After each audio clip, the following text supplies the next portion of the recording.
Hello, folks, and welcome to the show here this Thursday. Verney, you're absolutely vibing on that music, aren't you? Serious tune. Gets better every week.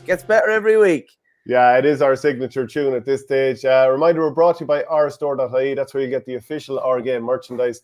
And no better time than coming right into Christmas. A load of little knickknacks for the GA person in your life, whether they're man, woman, child, doesn't matter. Look, Can't go wrong.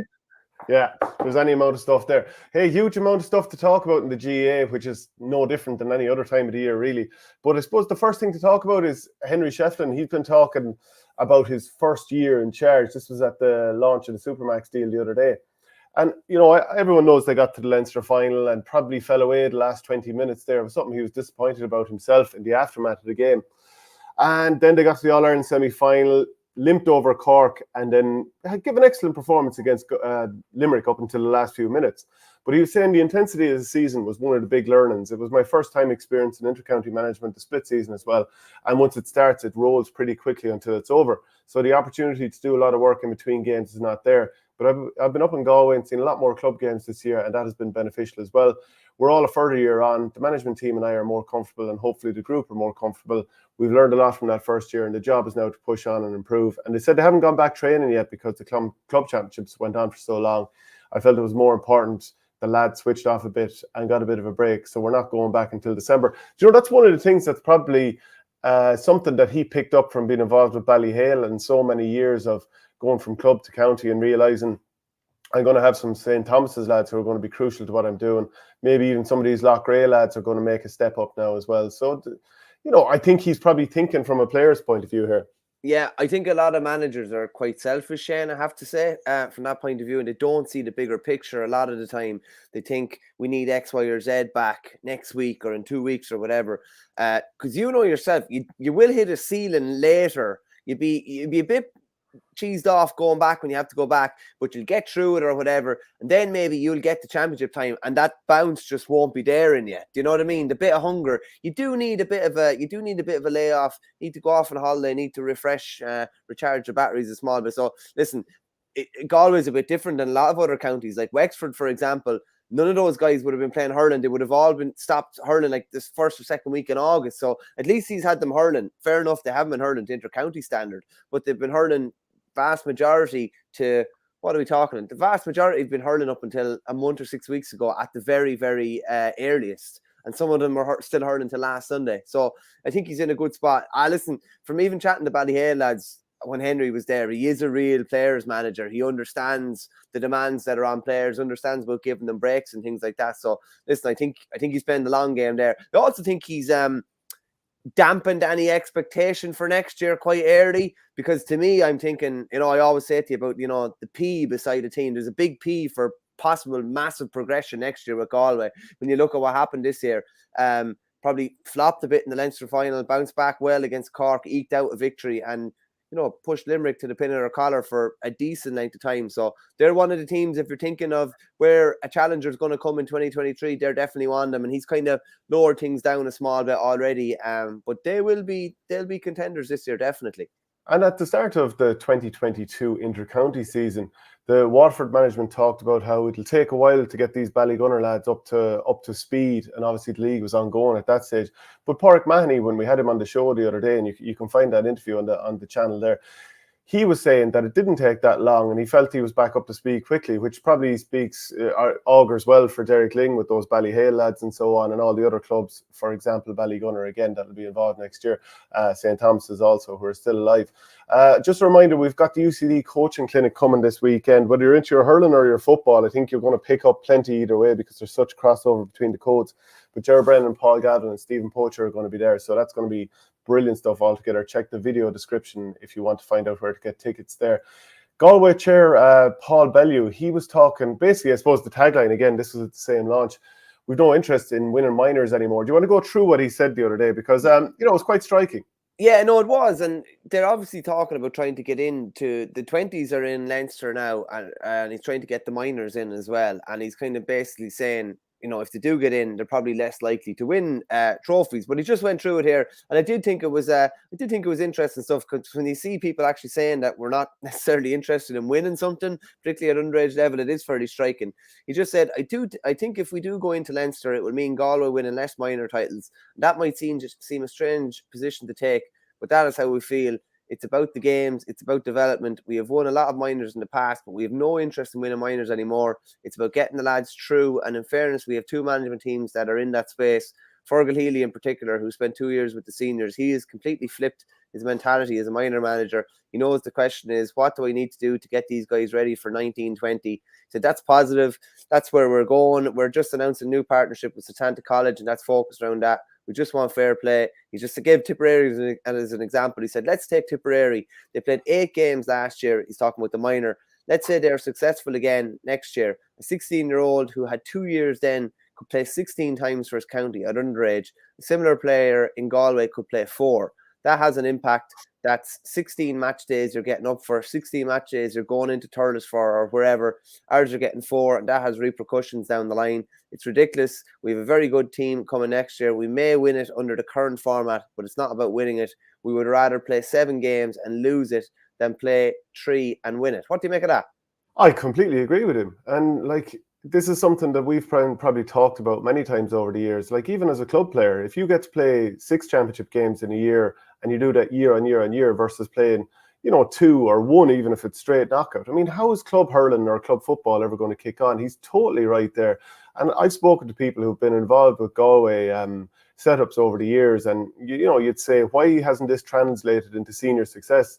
And they're like, well, and obviously they go straight into an All-Ireland semi-final at different times over their history, and they're like, they win an All-Ireland title with the Galway Miners, and they walk around Shop Street wearing their, Galway official T-shirt or whatever, and they think they're great lads, and then they never kick on from there because they've been deified at this, stage where they've done nothing really of note.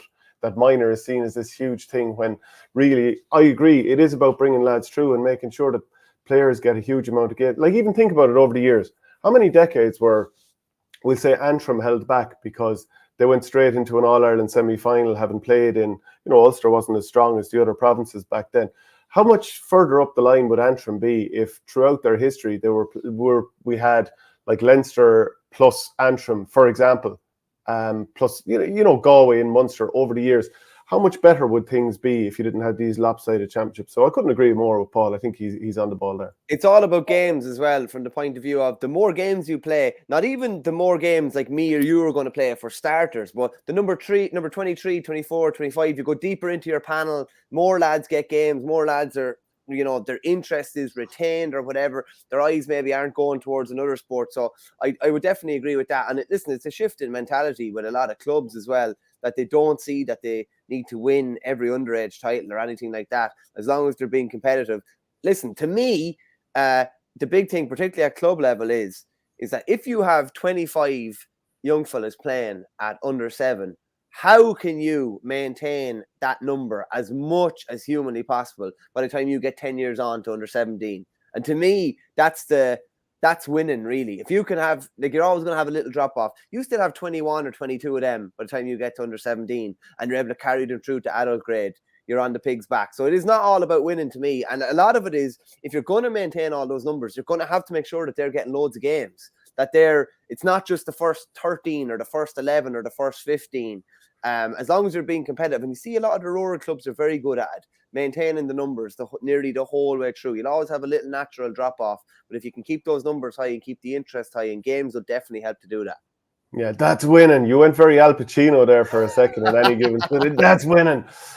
Another thing is, if you look at the way some championships are set up, and this would be in senior club, some teams are completely done after 2 weeks. So I looked at a situation with some of the Dublin championships, and you might play 2 games in the space of 6 days or 2 weeks or something like that, lose them both, then you've no way of getting through the championship, play the other one a few weeks later. But basically, you're done after pretty much 2 weeks. And let's say that happens to you 3 or 4 years in a row. So you've got probably a few months where you'll train pretty hard to try and get right for the season. It's done almost straight away. How seriously do you take the league after that, compared with this season? The last 2 seasons, I'll use an example as Kilmacud Crokes, who are winning the title. And at the moment now, they've probably played about 8 or 9 club championship matches together. They're building all the time. They've all their best players together. They're doing everything they can to get to the next level. If that's happening year after year after year, and you have clubs that are kicking on this way and you have other clubs that are dropping off, I mean, it doesn't help to level out the playing field. Every team needs to play as much as possible. I think so, yeah. I'd agree with you. James Daly just says here, regular viewer, he just said, if Galway are in Leinster at all inter-county grades, they should probably go in at all club level too, even though it would make all Ireland club semis very complicated. It would indeed complicate them, but I think that looks like what it's on the table. I think Paul Bellew was open to that from what he was saying. Just another comment in from ML89, just in Galway.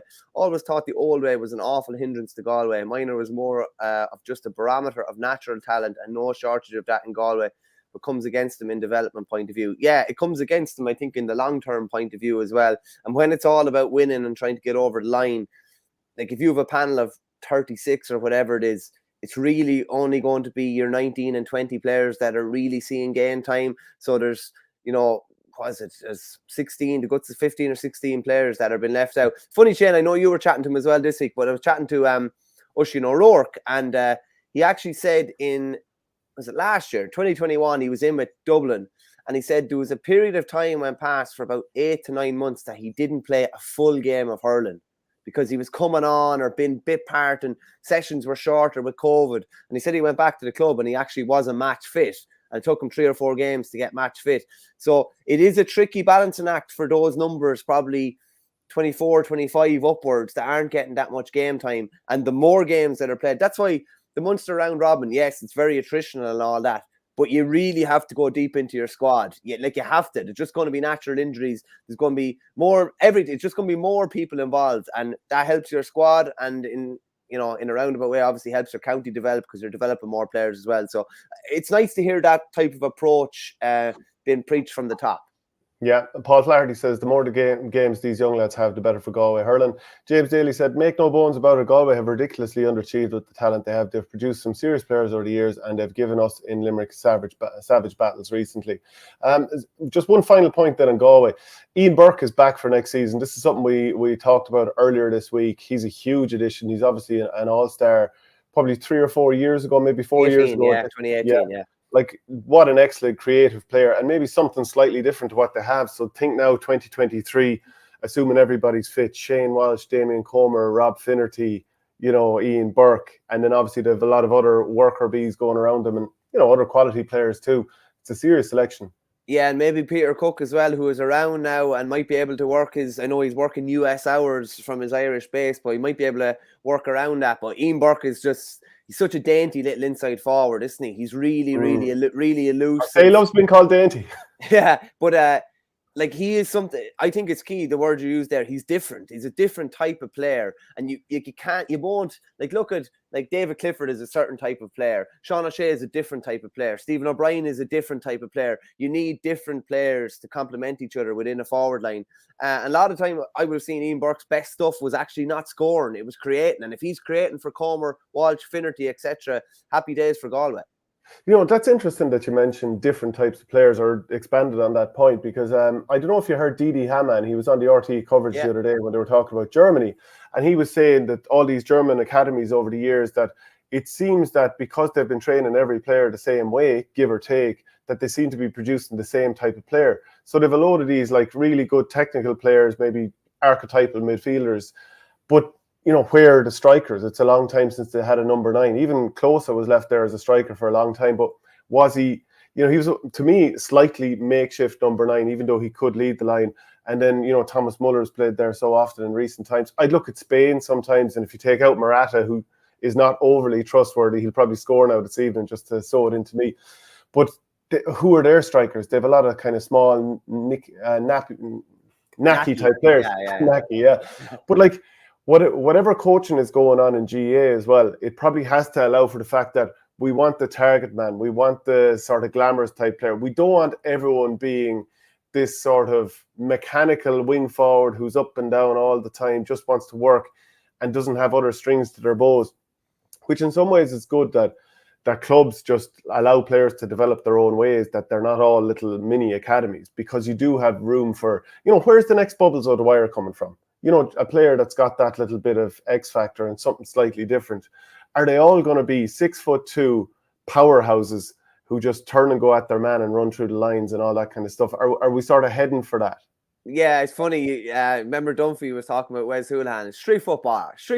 Yeah, Just well, love, you do need street hurlers, street Gaelic footballers too. I mean, it works slightly differently. But that's why I love what the Limerick lads do in games now. Like Gerard Hegarty, Lynch, and a couple more have just, and even Hayes' flick off the ground. Like they've made, like they were skills that were superfluous almost. It was like you were showboating, and they've introduced them as a way of getting out of a bind and things like that. And that's real kind of creativity that's obviously encouraged. But the last thing you need within, I'm just thinking about a forward line in hurling. The last thing you need is you will not win games with the same 6 players. Like you have to have maybe a guy who's very good in the air and will offload ball. You need maybe a worker bee on the wing. You need a guy maybe at the edge of the square that can still feel the ball, that is still that bear in the square, that is still a menace in the edge of the square. You need maybe a smaller, daintier, kind of niftier corner forward outside him that's going to feed off him.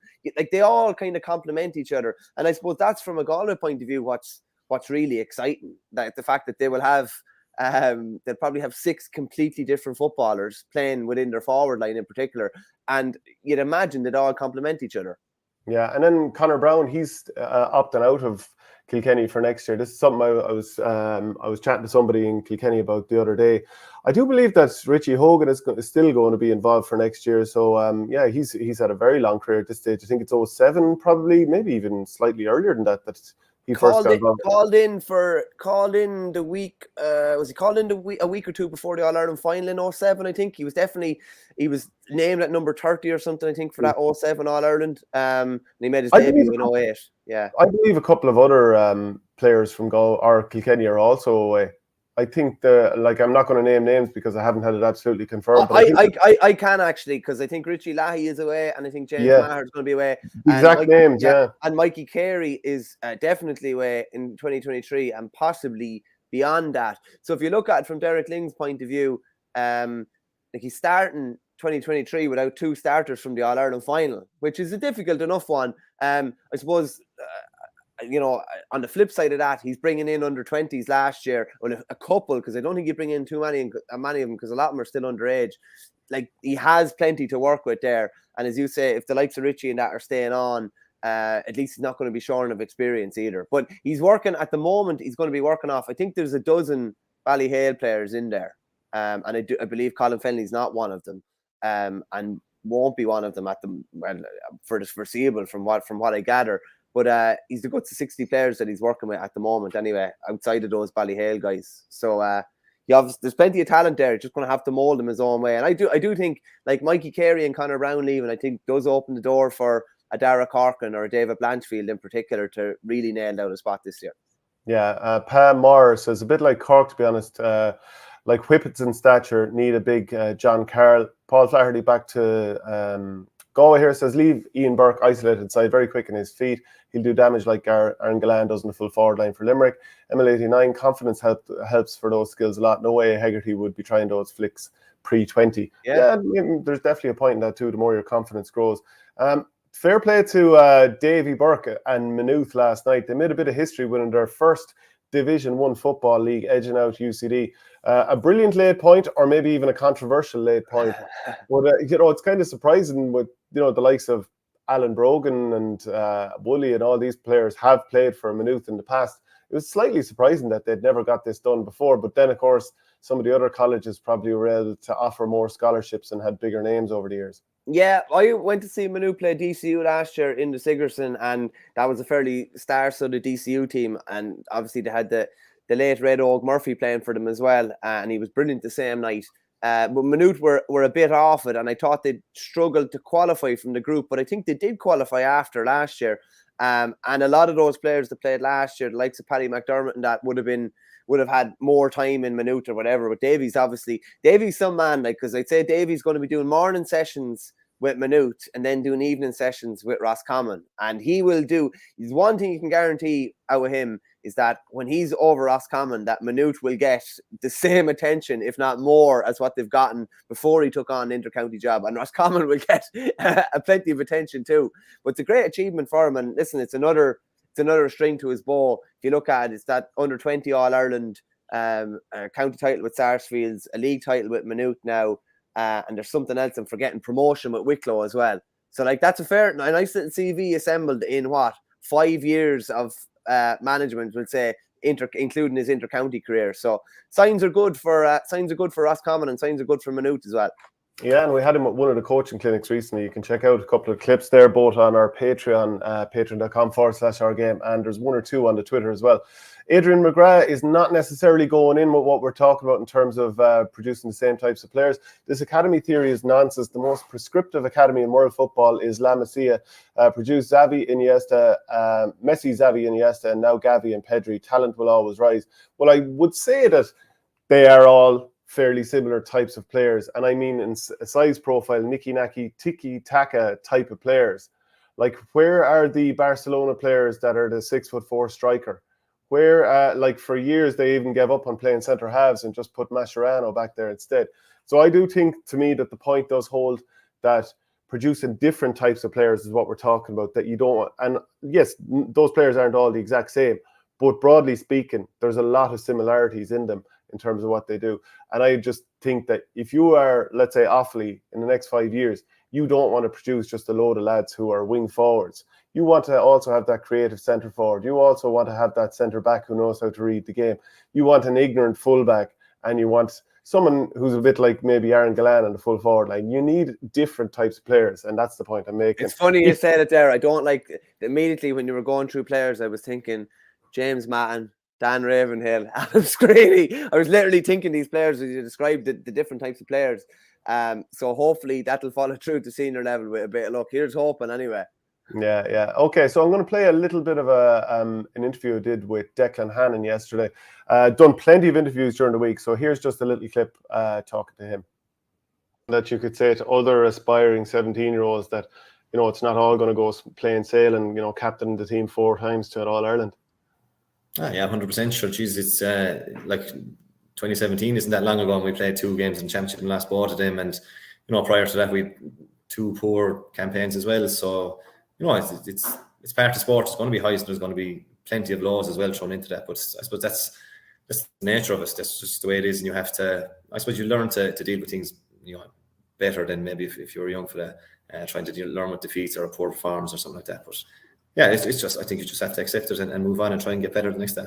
I have a question in here from Marcus Lynch. He says, how would your gym program differ from the likes of Sean Finn and William O'Donoghue? As in, obviously, we're thinking those 2 boys might eat the weights. Do you do the same thing? I'd say my gym program differs by about 150 kg on the bench that they'll be lifting ahead of me now. But no, sure, everyone has quite a similar gym program. It's just, I don't know, them boys are built differently, I think, or something. They're animals, so they are. But yeah, that's probably, they just lift a lot heavier weights than I do now, to be honest. Sorry, there's plenty more to that interview as well, which, including that I asked him, was he tempted to step into that photo with Mike Casey and Dermot Burns and Barry Nash? Wasn't too many boys tempted to jump in there, I'd say. Yeah, he was. I know, I won't ruin the answer. Go and check it out if you want to see it. Sean Murphy's retired from Wexford after 11 years. I know he's had injuries in the last couple of years, but he's been a very good player for them. Yeah, like it's a pity. It's a pity that it happens a lot of the time, is that it is an injury or a knock or something. You think he's been 18 months trying to get fit. He struggled throughout 2022. I would say played very little under Darragh Egan to the best of my recollection. But like when Wexford were going really well, like in 19, remember, like he was didn't he bring Bubbles all the way back down to the end line in that All-Ireland semi-final and put a lovely ball across, I think, for Conor McDonald. He get 3 points from play against Dublin in that round robin game and Parnell that year as well. He was obviously Davy's first sweeper as well and was very effective in that. Kilkenny couldn't get around him in 2017. For like, you're talking about, you know, size of a guy, 5'9", 5'10", but a brilliant reader of the game and a beautiful distributor of the ball as well. 11 years with him with Wexford, 11 seasons anyway, and he'd a fair in. It's just a pity it had to end up not on his own terms, I suppose. Yeah, without doubt. So another thing, just a couple of other bits of news. GA have rejected Mayo's application to wear rainbow numbers in support of the LGBTQ plus community, as they see the playing kit as sacrosanct. Now, and definitely there's been a lot of talk about how UL seem to have a rainbow design around their sleeve. Okay, I get it. In one sense, it's supposed to be apolitical, and where does it end? Because like you look at the poppy in England, and at the start it was opt-in. And there's sort of poppy fascism at this stage, that you're accused of being this, that, and the other if you don't actually wear. So it's become opt-out at this point. It's like default, you must wear this or you're a horrible person. And, we see what happens with James McLean. And I think Matic was another one with United. He got far less abuse, but he was another one who opted out. And you just wonder, like, I mean, I'm in support of the LGBT plus community, but it doesn't necessarily mean that I have to wear this thing or wear any other thing. And like I've had jerseys on before with different sort of things, supporting different causes. And, like you see a lot of clubs with the HPV vaccine, different sort of things like this. And you just wonder at what stage is it going to be like, you look at the matches on TV at the moment, soccer ones, you'll have Black Lives or no racism, plus you'll also have the Ukraine flag, plus you'll also have something else, and a wreath for the Queen because she's just passed away. And you just wonder, where does it all end? And do we eventually go down the road where you've got a patchwork jersey with a million different things on it? Like, I'm not saying that you shouldn't open up for something like this. We've had the rainbow laces and all that, which is great. But I'm just wondering, do we need to sort of slate the GA as being dinosaurs just because they're like, well, I'm not quite sure we should do this. Just because UL did doesn't mean that everyone does. But look, I mean, are people going to call me a hater because I'm saying that? I mean, that's certainly not true. No, I doubt it, and I don't think I think anybody that calls the the GA archaic or anything like it in this instance is not, like, the GA have been very open to supporting all worthwhile causes, I would say, but within reason. Do you know what I mean? Within reason, they obviously say that the kit is sacrosanct. In spite of that, UL definitely had a rainbow thing just on the sleeve of their jersey or whatever. But I think you can support all causes maybe without going to a point or whatever. Like, do you know what I mean? We don't all necessarily have to wear something to show that we're supporting something, if you get me. But I think anybody that's making judgments or casting aspersions on the GA, it would be I think it'd be an ignorant thing to do, particularly in that regard, because they've been very supportive in many cases. Yeah, Jack Savage is set to return from Dubai for good at Christmas, and he'll be available for Jack O'Connor next year as they look for back-to-back All-Ireland titles. So that's obviously great news, and he has a Munster final to look forward to with Curds O'Reilly coming up very soon. The minor has been sort of rejigged, so counties will have the option of reverting to even-numbered underage competitions with players in their 18th year available for adult competitions. However, they would not be permitted to play adult games until after March the 1st to avoid clashes with school games, and that would be to come in for 2024, assuming that gets the nod there. Which, as long as it's not clashing with school games, as long as inter or club matches aren't being held up because a few players are playing minor, I'm all for it. Yeah, as long as you don't have young lads being pulled left, right, and centre again, like what would have been the case, and if you don't have championships being held up, as you said there, I'm okay with it. Particularly for it would obviously help rural clubs as well, that they're going to be able to play adult too. And plus, I'm not sure, like, when you look back at it, I'm not sure who the geniuses were that changed it to under 17. And then we still had some All-Ireland finals in Croke Park, and it wasn't the same type of spectacle, I didn't feel anyway, at under 17 for whatever reason, because you could have 15-year-olds playing, and it is a pretty daunting experience for them potentially as well. But I'd like it to go back to 18. I think it's a progressive move. And did you also not like it because Tip Betchy? Well, that was under 17. But listen, any excuse to bring it up, I've no problem with that. We'll get you at under 20, or potentially get you in time at senior level. So you keep thinking. Do you know, one of the things that you kind of noticed as we were preparing the show is that there are so many, if you were to believe the bookies, one-sided games coming this weekend in the club championship. Yeah, like you're looking at it, you're just thinking. I'm thinking there's going to be some competitive finals this weekend, but the odds would definitely suggest otherwise. For example, Munster hurling final, you have Ballygunner 1-8, Ballyea 11-2. The handicap is 7. Leinster final, you have Ballyhale 1-7, Kilmacud Crokes 5-1. Leinster football final, you have Crokes 1-14, the Downs 8-1, handicap is 7. Connacht final, Mike Cullen 1-8, Tour de Strand 11-2, handicap of 5. And the only reason it's lower than the hurling is because it's a natural that football is going to be a little bit lower because scores are harder to come by. So, and it's funny, Shane, going back through it, particularly in the football, outside of Crokes, actually, and Kilmacud, if you look at the 8 provincial finalists, they're the only 2 that have ever won a provincial final before. So there's some opportunity there for the likes of Mike Cullen, the likes of Tour de Strand. That's why Tour de Strand are playing Mike Cullen, yeah, and Mike Cullen are, you know, a very good side, but they're not Corofin or Castlebar Mitchells or even Pierce's or Knockmore. Do you know what I mean? There's not that big history that comes with it. So I don't know if the odds suggest maybe they're like Tour de Strand will fancy themselves probably as like 5-2 underdogs in that game, I would say. Even and yeah, I was chatting to Eamon O'Hara about it as well. He just said he's kind of hoping, and he says there's no point in saying any different. Every time a Galway, Mayo, or Roscommon team plays a Sligo team, they think, it's only Sligo, and they wouldn't have that same disrespect if they were playing one of the other 2 counties that I mentioned there. If Galway were playing Roscommon or they were playing Mayo, so he's hoping that might seep into the Mike Cullen mentality. And they've never been in a provincial final before, so it's as much of a new thing for them as it is for Tour de Strand, who haven't been in one in 40 years. And that attitude comes from tradition, though. As he found out in the All-Ireland minor final this year, tradition counts for a lot. any excuse. I look back, I don't look back at that minor final with that much regret, because I think I put you this way. You were talking about lads been, you know, made heroes in their county for winning a minor or something like that. I think that's probably what would have happened in Offaly, and lads would still be like nearly getting carried shoulder high around the place. Whereas a week after, it had kind of moved on. I'd say they would have learned an awful lot of mistakes from the last probably 5 to 10 minutes of that game where they totally sat back. And the goal, I'd hazard a guess and say that those players that were on the field from an Offaly point of view will never concede a goal like that again. They'll never be maybe as naive as they were. So I'm putting that down to a long-term lesson, a life lesson, hopefully, for those lads. Yeah, that's the real quiz, as they said in the office. Remember the time that Finchy lost the quiz, and then instead he wanted to have a competition to throw his shoe over the pub, and whoever managed to throw it over, that was the real quiz. Richard Hogan asked, is Sean Murphy from Oulart? He is indeed from Oulart, yeah. So he would have had that Leinster title with Oulart in the middle of it, where they beat Coola, I think, actually. But the real quiz was the All-Ireland the year after. Offaly might get more players from that team than Tipperary.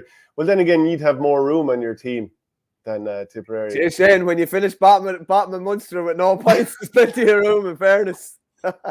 Yeah. Okay, let's talk about Ballygunner against Ballyea. Let's just slag each other off for the next half an hour.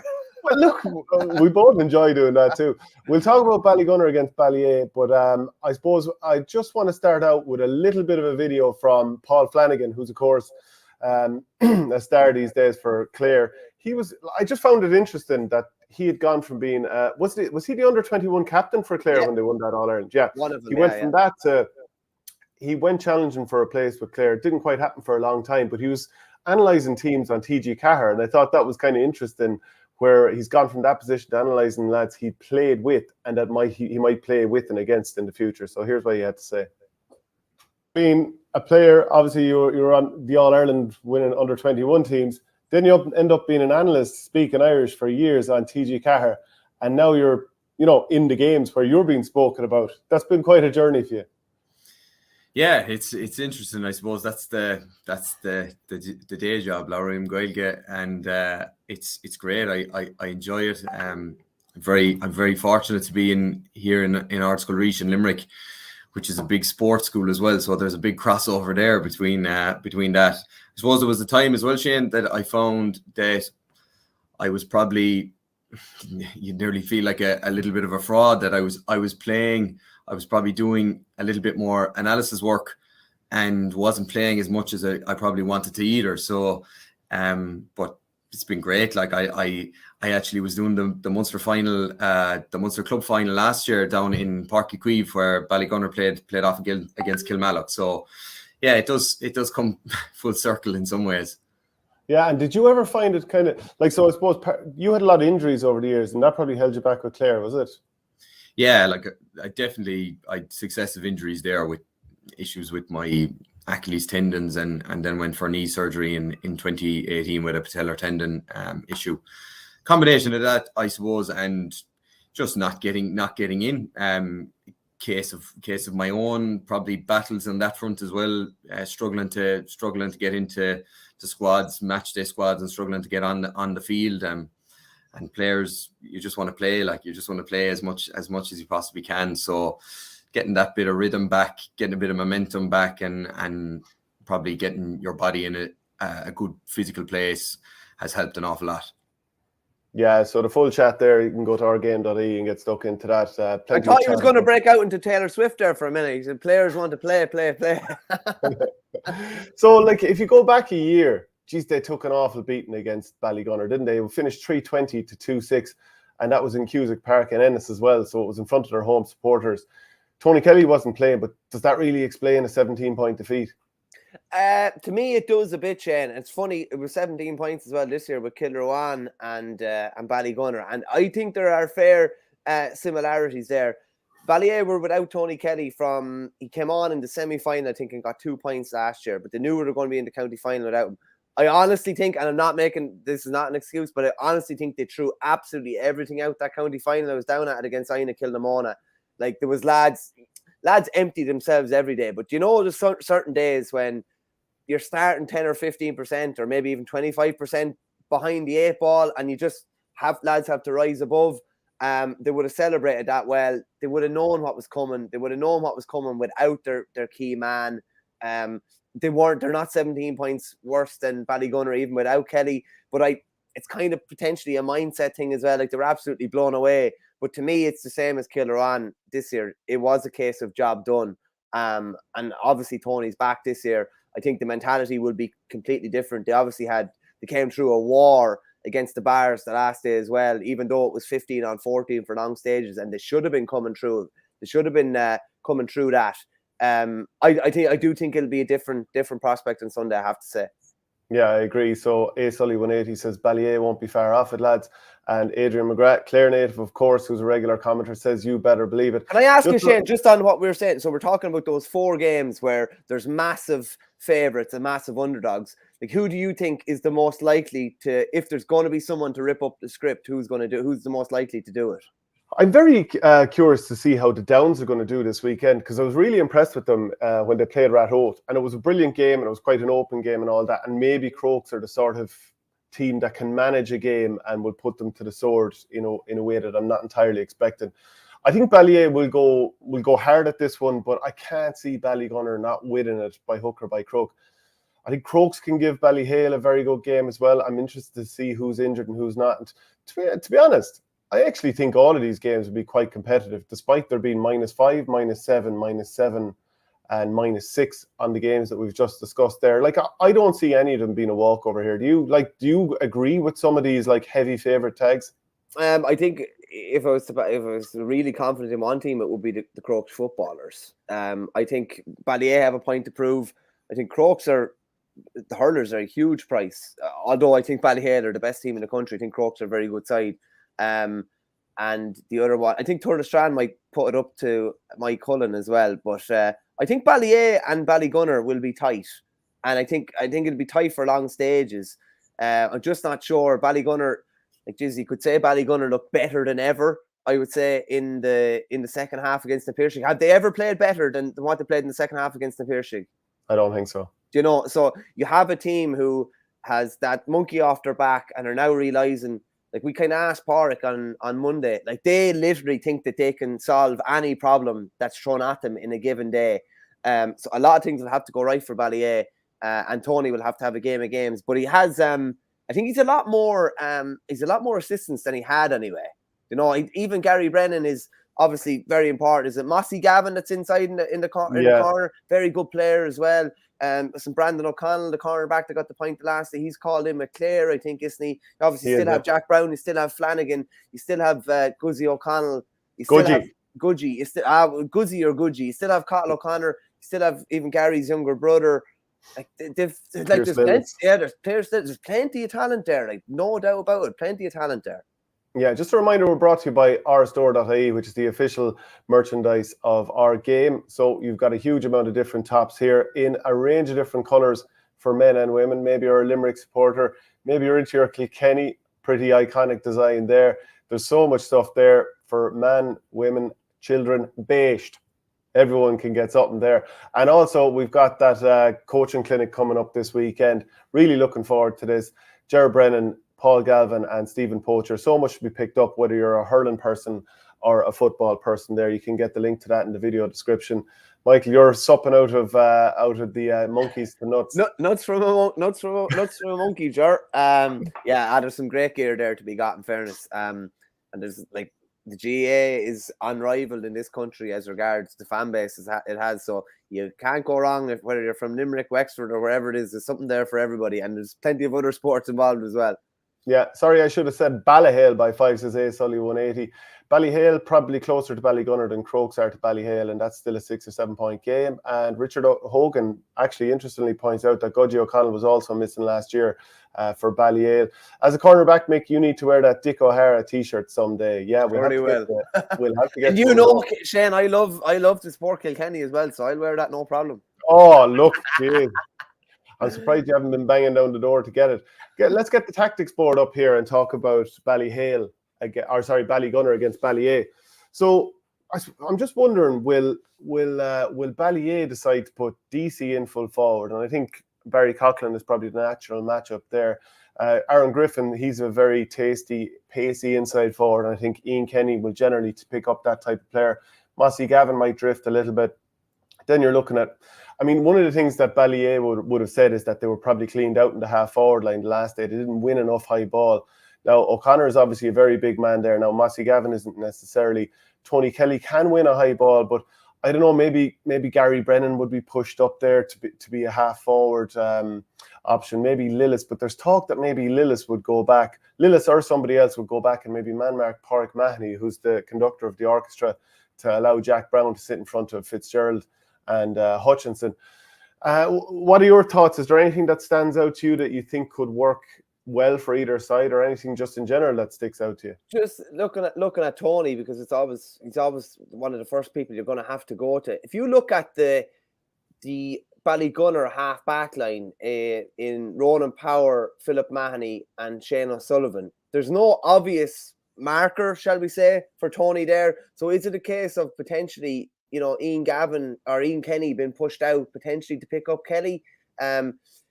Or is it a potential that Paddy Levy would sit back and pick up Kelly? Probably unlikely. Didn't really do that job the last day that we kind of thought he might in around Peter Casey. Definitely not in the first half anyway. Casey was definitely floating around. So who do you think is Kenny coming out the more likely matchup there? Yeah, I think it's a fair point, and Richard Hogan makes the same. When Shane O'Sullivan not being near Tony Kelly, wondering if Ian Kenny might follow him. Yeah, so you've both made the same point, and I've rejigged it around to reflect that. Ian Kenny did a great job on Owen Cody last year in the All-Ireland final. And if you can do a good job on Owen Cody, I'm sure you can feel like you can take on anybody, even though Kelly's one of the best going. And then maybe Shane O'Sullivan on Cathal O'Connor. I think O'Sullivan's obviously been there for a long, long time. Was very good the last day against the Pierce, that crucial hook on Conor Boylan late on. Maybe that would open up Power to be on Gavin. But look, again, you might see Ballyea, I should say, put Lillis up in the half forward line, and Mahoney have to go up against. It's very hard to know what way it'll pan out, but definitely something has to change from last year, because last year they were totally panned out towards the end of the game, and it was pretty humiliating. And Tyke Foley could be another candidate for this task. They do have players who can take up the different roles, but is there any area where you think that Ballyea can get some joy? Just want to talk about Shane O'Sullivan just for 1 second. And Pádraig Mahoney mentioned him in Monday's show. We probably don't talk about him enough, because to be playing where he's playing, he's not in a central position. If you get me, it's nearly easier to play that central position. He's playing wing back, where you have to cover an awful lot of ground. You generally have a hair of a half forward that you're tracking as well. He probably was under a bit of pressure in the first half the last day, him and Philip Mahoney, but they absolutely thundered into it in the second half.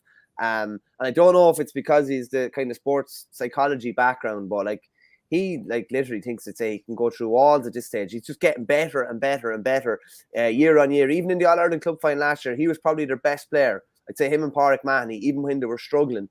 So I don't see him picking up Tony Kelly, but he definitely still play an important role. Where can Ballyea get some joy? I could see Gary Brennan potentially going over on Shane O'Sullivan and trying to run at him, like they could put high ball down on top of Gary, absolutely no problem. That's not to say he'd have the pace for Shane, because Shane just seems to be defying all laws of father time at the moment. But they will definitely look at the first half of the Na Piarsaigh game and how Na Piarsaigh were able to pull Philip Mahoney away from where he was supposed to be, pull Shane or something. Like, I couldn't get over Shane. There was times in that first half where I was just looking at it and I was saying to Philip Lanigan and John Fogarty were beside me, it's like, I've never seen Ballygunner this exposed before. Like, they were really well exposed by Na Piarsaigh. So I'm sure Ballyea are going to try to do something similar, but there's a lot of pieces in that jigsaw. It doesn't just happen. You can't just, we're going to pull them out or whatever. It has to be a very, very cleverly done. That's why you'd imagine that Tony might sit in at 11 and roam around and try and not mark Philip Mahoney, but try and make him mark him. And if they bring out Ian Kenny, at least you're forcing Ian Kenny potentially to play centre back, or Philip Mahoney would sweep then. But try and move them into positions that maybe they're not as comfortable in. Ian Kenny would be comfortable at 2, 4, 5 and 7. Would he be as comfortable at 3 or 6? Probably not. Yeah, but I don't know if it matters that much. If you're man marking somebody in your own half of the field and you've got the sweeper standing nearby, I don't think it matters that much. I think just on that, yeah. I think that the thing is to make sure that Philip Mahoney is occupied, if he is playing in the centre and he's just trying to sweep back, that he's kept somewhat occupied. Or I don't know. There are ways and means around it. If Tony does go wing back then, or wing forward, shall we say, and Ian Kenny follows him, then it's probably less likely that Philip Mahoney will get that chance to sit back. If Tony plays centre forward, he probably will sit back. So they'll be thinking about, I'm sure Robbie, what's his second name? The Ballyea manager. I'm sure he'll be thinking of Mahan, isn't it? No, definitely not Mahan. Anyway, I can't think of his name off the top of my head. Hogan. But, Robbie Hogan. Yeah, I'm sure he'll be thinking of different ways to try and stifle Ballygunner, and I'm sure he'll have forensically analysed the first half, of the Na Piarsaigh game, and where Ballygunner were made look ordinary enough, and then the second half where they totally tighten things up. Yeah, so I think that Ballygunner would want Philip Mahoney, obviously number 1 as sweeper, and I think Shane Sullivan possibly as the second one. So could we see something like Gavin, I don't know if he'd be the right man for this job, would come over and man mark Philip Mahoney and just be stuck to, be sitting in his drawers all day, and then maybe leave Power as the spare man. And look, maybe he'd do a brilliant job at that, but maybe they think maybe we'd get some change by having somebody who's maybe not quite as seasoned as Philip Mahoney in that role, or instead of Shane O'Sullivan. So I agree with you, and that's just trying to make them do something that's not as comfortable to them as Philip Mahoney sitting back playing that extra defender would be. Yeah, 100%. Yeah, so either they're marking him up high, which maybe does choke up the square for Ballyea somewhat, or do they sort of narrow things in a nice bit and try and draw everyone into that central area? So at the very least, it draws, space for maybe the likes of Brennan to surge up there, or allow Kelly space to peel into. A la Boris Ali. Yeah, exactly. Or maybe so Griffin can come out and get the ball, or maybe DC. Of course, they're going to have tough matchups, especially if Kenny was back there. Maybe Foley could obviously also try and do a job on Griffin. So that's the way. And a question to ask you again: if you were to follow what Na Piarsaigh did in terms of trying to draw Mahoney out of centre back there, what could Ballyea do that could replicate that? To try and pull him out. Yeah, so what would you do with these players? And I'll move them around as you talk. What would you do if you were trying to get Mahoney out again? See, one of the reasons Mahoney felt like he had to come out was because Casey was so dangerous, particularly after hitting 7 in the county final. So if Lillis or somebody else is back here man-marking Pádraig Mahoney as an extra man to allow Brown to sit, they don't really have the option of kind of putting Kelly, for example, there to draw him out, do they? Because if they're leaving the extra man. Yeah, not really. But geez, Shane, when you go through it, like Ballyea to me really underperformed the last day. I thought they should have been capable of winning that game by 4 or 5, especially with an extra man. So I do think there's going to be a kick in them this weekend. And Tony was relatively quiet until the closing stages. Johnny Appleseed says TK will put 112 and Ballyea still lose by 4. I don't think he's a million miles off. To be honest with you, I think he will put up a big performance, and there could be other lads who put in big performance as well. But I still see them losing probably by 4 to 5. But I definitely see them righting the wrong of last year in terms of delivering a performance and not maybe the no-show that last year was. Yeah, and Jared Pickering Jr., do you see it being a tight game, lads? You've answered that as well. Yeah, I would see 5 to 6 points here.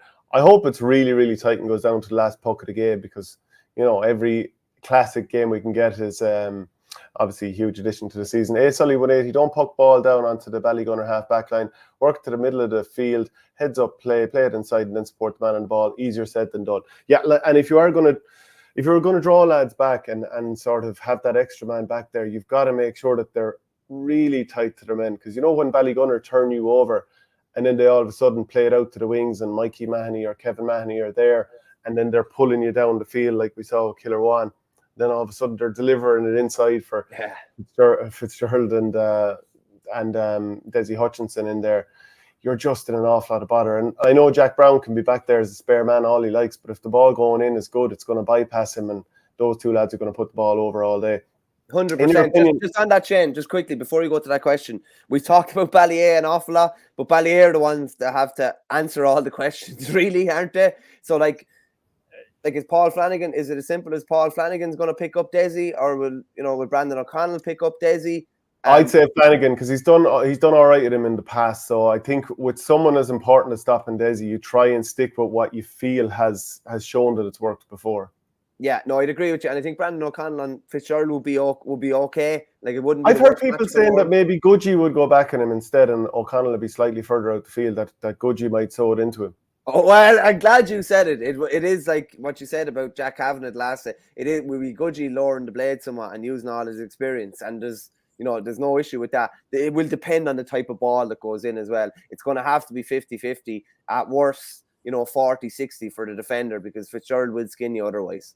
Yeah, I do think there's always the outside chance of a bit of a Tonkin in this game as well. So Ballyea need everything to go right. They probably need a couple of goals here and Ballygunner to not get goals for this to go the way of the Claremen.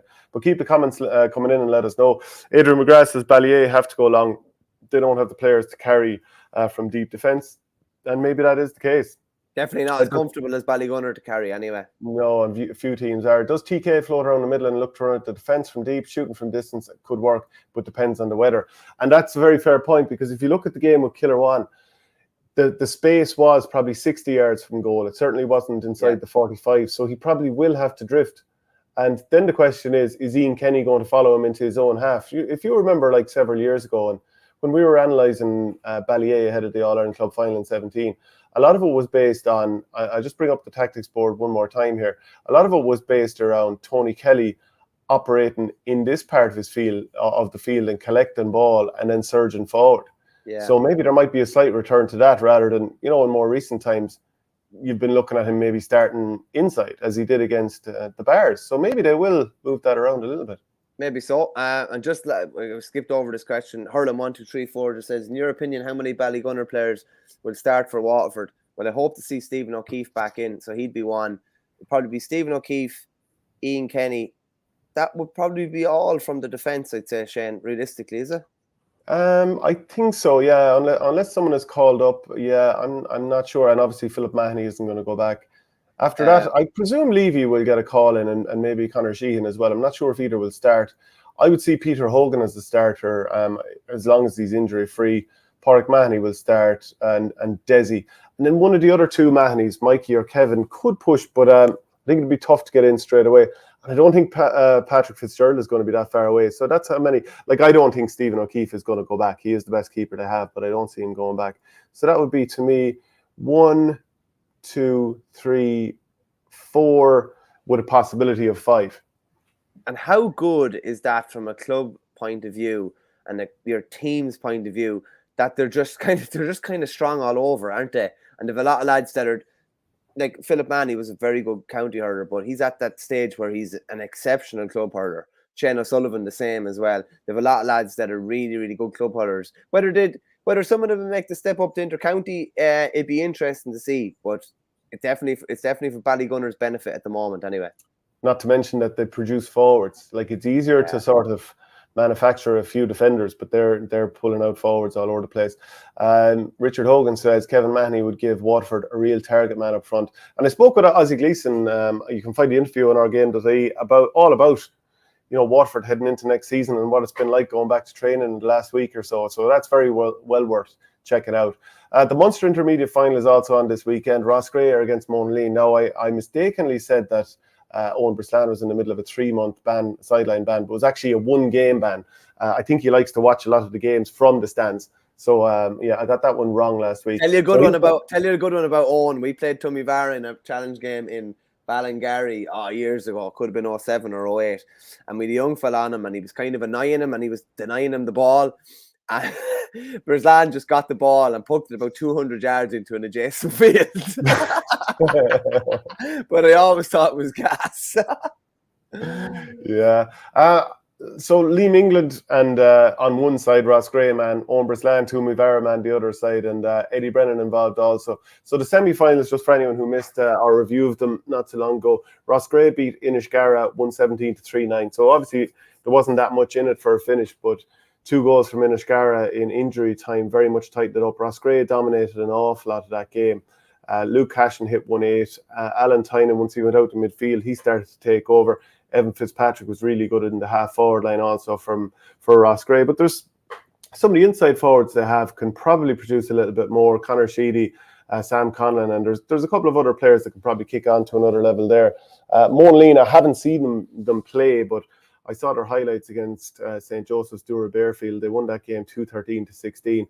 Donegal O'Dowlig and a late goal from Mark O'Dwyer got them over the line there. So look, no more than yourself, you probably haven't seen them all that much, but it'd probably be a tasty enough game. I wonder, would Owen Breslan be able to call on any sort of an input from hurling's greatest mind for his local club?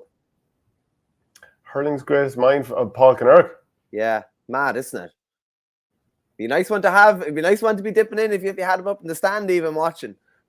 Who was there was a rugby prop from Monaleen.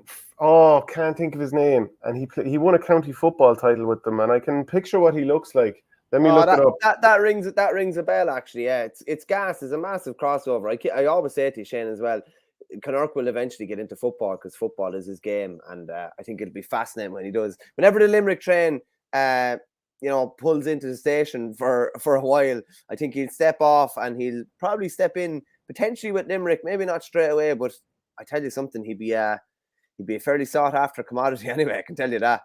Was it Sean Cronin? Sean Cronin's the one. That's right. Yeah, that's the one. Yeah. They obviously ended up playing with Leinster after, which I'm sure was not that well received. Yeah. So then the next game we'll talk about is the Munster Junior final, Ballygiblin against St. Kieran's. So St. Kieran's beat Banner of Clare 17 points to 16 after extra time. Ballygiblin beat Colligan. Is it Colligan? That's how it's pronounced, of Waterford. Colligan, yeah, it is, yeah. Yeah, so that was 119 to 10 points there. And Ballygiblin are the reigning Munster champions, so they'll be expected to win this one here. Let's see, the fixture's been played at Parky Rin is poor form from the Munster Council. Would you agree with that? Yeah, I did see people complaining that you've got a Tip team and a Limerick team and they have to travel all the way down to Cork. Yeah, it is a strange one. It just doesn't really make sense. Like, there's just sometimes these kind of decisions and venues just beggar belief, and this is definitely one of them. I think driving past places to go to other places, like, it doesn't make sense to me at all. Yeah, I see here a comment from DG. I'd well believe it about Owen Breslan. He trained our club a few years ago and was putting the ball over from his own 21. That's when he strikes it in the direction of the goal. This was in a completely different direction, and I hope there wasn't any bullocks or heifers or cows or calves or anything that got a rude awakening with a ball on the noggin.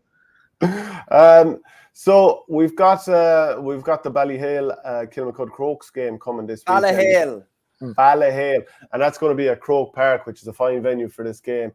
I think it's going to be a cracker. They both played at Croke Park last week, so I don't think there's going to be massive nerves from either side. But I spoke with Owen Cody and Oisin O'Rourke this week. I'm going to put up a couple of the videos from each of them. I'll just start off with Oisin O'Rourke. I always took frees. And then when I came out, I think I took them for the school as well in Closhdown.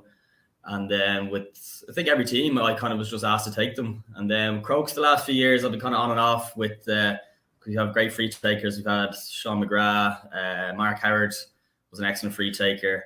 Ronan Hayes took them last year and he was brilliant on them. And then just this year now, since the start of the year, I was around for the whole year, so I started taking the frees in the league, and then yeah, I've stuck with them now. Straight championship. Yeah, you have a fairly unique style. You seem to, your arse is nearly hitting the floor when you're taking them. But one of the clock supporters, who's obviously frustrated that you were winning well, I could hear him shouting, "Oh, go on and lay an egg" when you were bending over another free. It's definitely a unique style.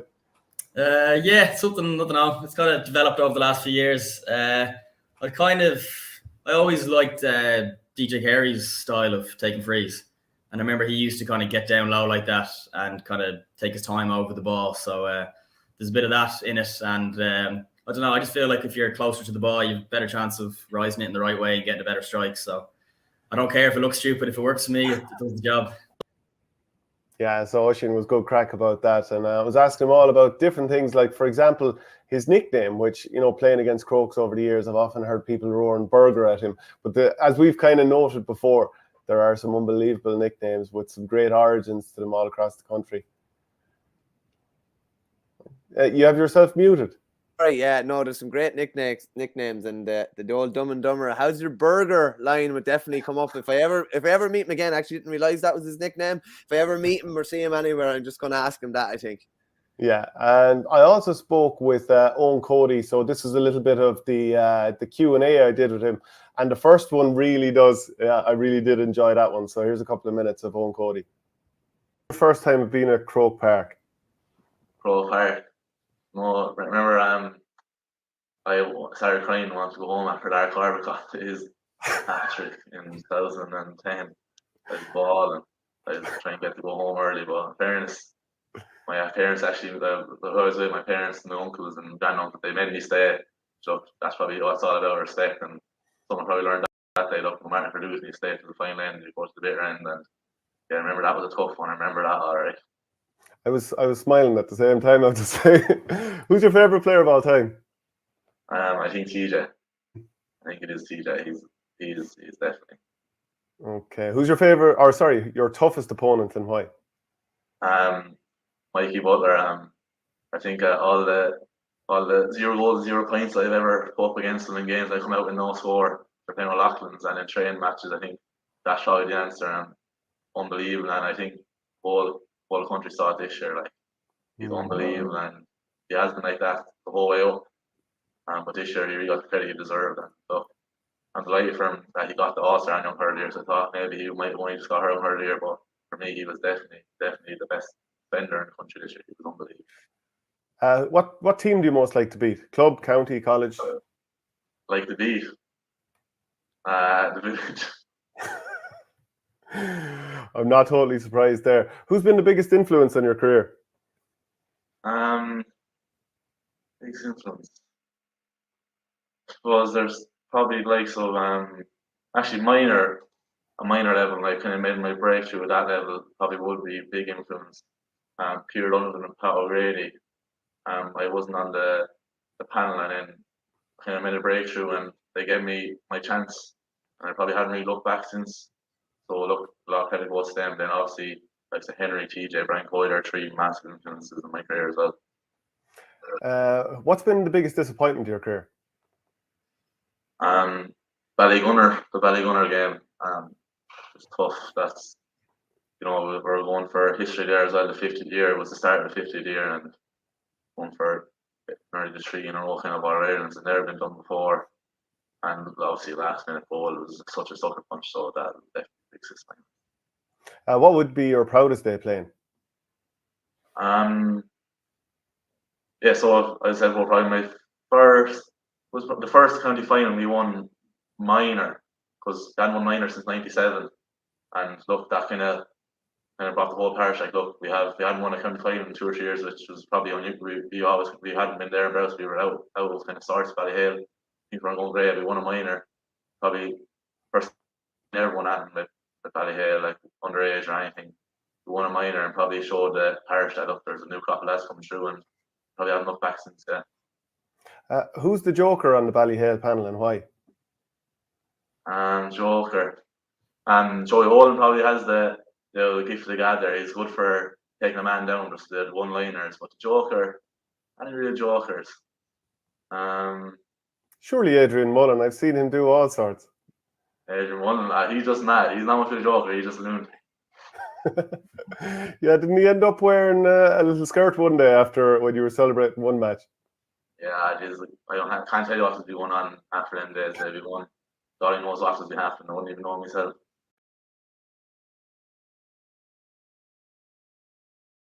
Okay, so that was Owen Cody. It was good fun with him. There's plenty more of that. If you go to OurGame.ie, plenty more of that. Jeez, he didn't pull any punches, in fairness to him. No, he was a great sport about it. Like he was in good old form, and I think look, more power to him. You'd hope more lads would be more open like that. So will we get stuck into this Leinster final that he's obviously going to be playing in? Yeah, I think so. And like you were obviously in Croker last Sunday, Shane. I just watched him on the box, but the odds do seem to me a bit distorted. Obviously, you're looking at Ballyhale and everything that they have, and all the players that they have, and all the success they've had. And Crokes, obviously, it's the back-to-back in Dublin. They don't have any other success outside of that in recent years. But it's just taken by how they played. Like Mullins are a seasoned enough outfit. You can say maybe Croke Park wouldn't have suited them that well. But the way they just cut through them like a knife through butter at different times, and how keen they were to put them on the back foot, and particularly the amount of goal chances they created, Ronan Hayes even just by himself. Like, do you think, I don't know, Ballyhale are fairly forewarned now about what's going to be coming, and they had plenty of headaches themselves with Naas. But do you think Kilmacud can get similar kind of a joy? Is there joy to be got out of Ballyhale backline? I think there probably will be opportunities at Croke Park for Kilmacud because they have such pace throughout the team. And like just going through the players they have here from front to back, like Brian Sheehy has a lot of pace. Everyone knows, of course, that he's going to be involved in both panels this weekend. The half backline, Keane O'Cahasig, is a player that's impressing me more and more. I remember watching him play for UCC against UCG last year in NUIG, and I wasn't entirely blown away with one or two little things he's done. But I look at him now and I think this lad is snapping ball over players as he was doing against Clock. And you know, they have a lot of seasoned players, so I was really impressed with that. He's able to drive out with the ball. Mark Rogan is kicking on. I wouldn't be surprised to see him involved with Dublin in some respect. Brian Hayes, pacey man driving through the middle, you know, at midfield there. Davy Crow, I hope he's fit for the game because he's another really good young player. Like there's pace across the team. Like, and the forwards, there's a lot of lads who can pick scores. So Fergal Whiteley, obviously Ronan Hayes, who was stone mad for goals from the get-go, soloing straight at the heart of that Clock defence. Mullins defence. Dara Purcell, he'll probably be out around the midfield area, just constantly running at teams, always has the head up, and he's the sort of lad who plays well when you need him to. And then you've got other finishers in there, the likes of Brendan Scanlon as well. So there's a lot of players that Ballyhale need to keep an eye on. So, you know, often you talk about Ballygunner or Ballyhale and you say there's too many fires for the opposition to put out. In this situation, Ballyhale have plenty of fires that they need to pull out. And you know that they'll more than likely keep their own kind of setup at the back. Richie Reid will obviously hold the centre and you'll have one or two matchups, but they'll do their best to keep their shape more or less. But they do have to be concerned about the pace of some of these players. Like, who goes after Ronan Hayes? Let's say he plays centre forward like he did the last day. Is Richie Reid going to follow him, or just going to say, well, look, hopefully he'll get swallowed up by the traffic and Paddy Mullen and Ronan Corcoran can get stuck into him as well, dropping back from midfield. But I do think there's pace there that Ballyhale are going to have to contend with. Without a doubt, yeah. I just thought the pace was a bit scary last day looking at them and just how keen they were to break the line and how they looked to always be a step ahead of Mullins. Now, we had a couple of viewers saying it on Monday, like, Ballyhale will not be blown away physically, and Ballyhale are plenty fast, and as fast, if not faster than any team out there, and will stay going right till the final whistle. Their fitness levels or anything will definitely not flag. So I don't think athletically Ballyhale will be cause maybe those same types of problems, but they definitely Crokes will definitely be looking to try and expose them. And like, I put it this way: if Crokes create a similar amount of chances as Naas did at the start in the first 15 minutes of the game, not saying the game will be over, but Crokes will be in some position to kick on. So they will. It's going to be an interesting one, definitely. From a Ballyhale point of view, I know you have. I think you have the tactics board there, have you? I do. Yeah, I'll bring it up. Yeah, we might just go into it. TJ was kept quiet, particularly in the first half. The last day, like who's the idea? Would Grogan follow TJ or? It's a tough one because, like, if you look at that half forward line, that's an inter-county half forward line of Owen Cody, TJ Reid, and Mullen. And look, you might see TJ in there. Like we've often seen something like TJ and maybe Colin Fennelly inside, and maybe Cudahy would come out the field, and maybe Kennelly would play off the two of them. So then you're wondering, is it going to be Brian Sheehy and hope that he would athletically match up with Fennelly, because he is a bit of a beast. I think Kieran Dowling even said that. Maybe Bill O'Carroll, assuming he starts this game now, he's been taken off on yellow cards the last 2 days. Maybe he try and lower the blade on TJ, because he has played inter-county. He's used to marking big pigs of lads. The other question then is Dara Butler, who went off late on against St. Mullins, is he okay for this game? Is Mark Grogan okay for this game? Well, Roke seemed to think they were all okay, apart from Davy Crowe was the one doubt, and he seemed pretty genuine about it. I hope for the game's sake that they're all fit to play. Yeah, I'd say they probably want to leave, I think these matchups might be the ones that suit them best, assuming that TJ plays inside and Fennelly plays outside, and we might see Rob O'Loughlin or one of the other substitutes. Let me just have a quick look at the bench here and see who might also feature from the start. I think there was just on another that chain as well. I think Fennelly's been played outside quite a bit. He's generally started inside. I just have this thing in my head. I think they're going to go for the throat straight away. Ballyhale are, and I think they're going to park him in on the 6-yard box, and they're going to just get ball into him every which way they possibly can and try and put Kilmacud on the back foot straight away. But I wouldn't be a bit surprised if they hit a goal or two in the first 10 or 15 minutes. That's not to say it couldn't still be tight thereafter, but I think they will.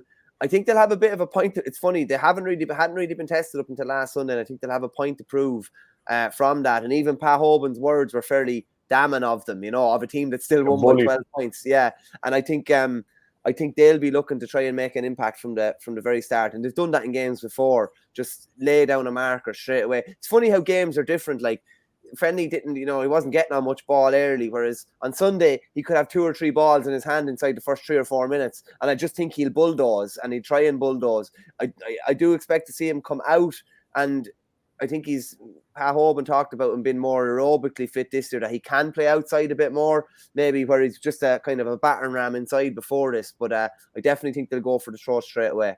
Yeah, Keane Ryan was the player who came in early doors the last day, and I could see him being someone who might be suited to marking a Kennelly or Niall Shortall type of player. I think it is. Keneally, okay. Yeah. Richard Hogan says Ballyhale will need to start better than last weekend. Brian Curtin, and this is a fairly sneery comment by the looks of it, TJ Reid was in Limerick in the shopping centre near to Ardscoil Reach and Gaelic grounds, visiting the mother-in-law, previous principal of Ardscoil Reach, looking for inspiration. Jeez, we love that type of sneer, to be fair. Yeah, keep the sneers coming. I'll bring the tactics board up again here, and I'm started thinking that Scanlon and Roach will play closest to goal. Now, Killian Corcoran, he started ahead of Brian Butler the last day, and maybe he will do so again here. Now, do you think Darren Mullen might start close to goal against Roach and therefore have Killian Corcoran further out, or maybe Brian Butler further out? I think Darren Mullen and Holden are probably their 2 most trusted lieutenants to be closest to goal, first off. Would you agree or disagree? Yeah, no, I like Darren Mullen and Joy Holden closest to goal. I think they're both a safe pair of hands. Darren's brilliant on the ball as well. I don't know, not exactly sure what the story was with Brian Butler last year, because actually I probably do. He was dropped, I'd say.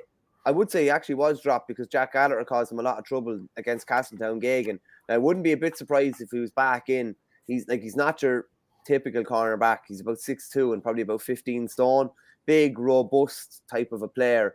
Wouldn't be a bit surprised if he was back in. Fairness, Pa Hoban and Jimmy Maher and the lads rewarded Killian Corcoran, who was actually playing a lot further out the field. Like, he started midfield against Castletown Gagan and hit 3 points, where he's kind of in cornerback at different stages the last day. Wouldn't be surprised to see Brian Butler back in there. And he can kind of float out as well. Remember, he got that great goal in the county final. Was it the county final a couple of years ago? Like, he's good on the ball as well. So I wouldn't be too surprised if they went for experience in the final. Yeah, keep the comments coming here, because we're still going to talk a little bit more about this. So I'm thinking, right, so I've picked it there as if Brendan Scanlon and Micheál Roach are going to be the 2 closest to goal.